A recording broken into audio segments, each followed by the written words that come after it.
Hey, bonjour tout le monde! Bienvenue dans ma cuisine, ici Chef Bob Dubé. Vous le reconnaissez? Ben non, c'est pas le colonel Sanders, c'est le chef Michel Dumas. Pourquoi je vous parle du chef Michel Dumas aujourd'hui? Eh bien, c'est non pour vous parler de ses tabliers, parce que oui, vous pouvez aller sur son site en ligne, Chef Michel Dumas, et acheter ses tabliers. Mais vous pouvez aussi acheter ses couteaux. Chef Michel Dumas a plusieurs collections de couteaux. Il y a la gamme classique et la gamme AUS acier. La gamme classique, il a d'abord les deux ensembles de 5 couteaux de couleur, dont j'en ai un des deux ici à la maison. C'est de l'acier inoxydable, des petits couteaux à découper qui s'associent parfaitement avec vos aliments. Il y a la gamme un peu plus costaud qui comprend le couteau de chef, le Santoku et le couteau à pain. Des couteaux en acier allemand avec couvre-lame. Des couteaux que moi, je traîne dans mon rouleau de couteau pour aller dans les cuisines ou aller cuisiner à l'extérieur de la maison. Le chef Dumas vient de sortir sa toute nouvelle gamme de couteaux AUS en acier. Des couteaux japonais, de l'acier de qualité japonaise. Il a 5 couteaux. Il y a le couteau d'office, le couteau de chef, le Santoku, le Nikiri et le couteau à pain. Moi, aujourd'hui, je ne suis pas là pour vous parler principalement des couteaux de chef Dumas, même s'il y a des bons couteaux.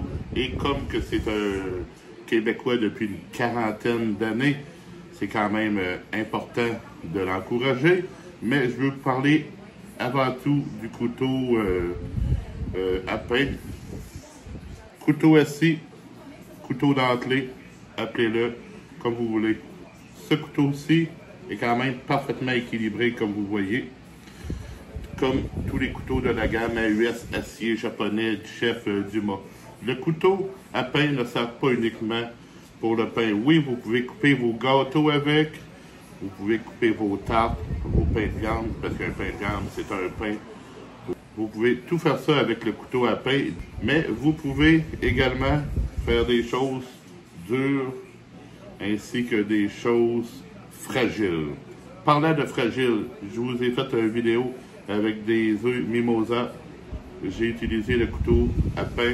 C'est là que j'ai pensé vous faire une petite capsule sur les couteaux, le couteau à pain en particulier, parce que pour couper des œufs durs, le couteau à pain est parfait pour ça. Aucune pression, ces lames font le travail, ça glisse, c'est parfait. Également, la tomate. La tomate, quand elle est trop dure, vous venez, même avec un couteau très bien aiguisé pour la trancher, la tomate écrase. Alors, le couteau à pain va être parfait pour ça. Sinon, vous avez un melon d'eau. C'est quand même assez dur, un melon d'eau à couper. C'est gros, ça prend une grande lame. Couteau à pain ne glissera pas. Il va faire son chemin. C'est une grande lame, ça va faire des belles tranches. Même chose pour une fesse de jambon. Moi, je vais aimer faire des tranches de jambon avec le couteau à pain. Également l'ananas. L'ananas, je vais aimer le faire avec ça. Dans le fond, vous pouvez faire beaucoup de choses dans la cuisine. Vous pouvez couper des pièces de viande avec un couteau à pain. L'avantage, c'est que le couteau à pain, même s'il n'est pas aiguisé correctement, avec ses dents, il va faire le travail.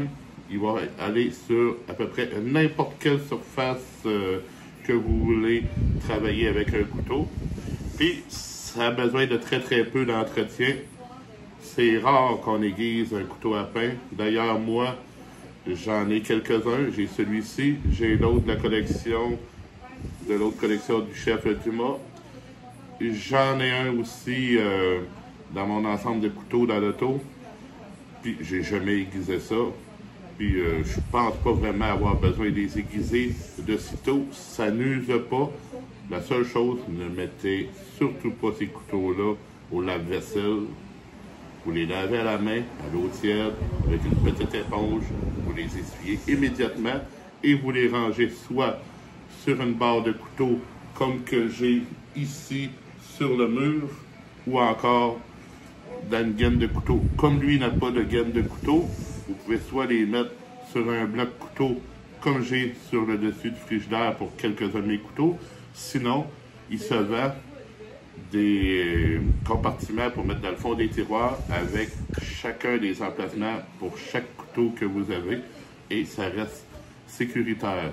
J'espère que vous avez apprécié ma petite chronique.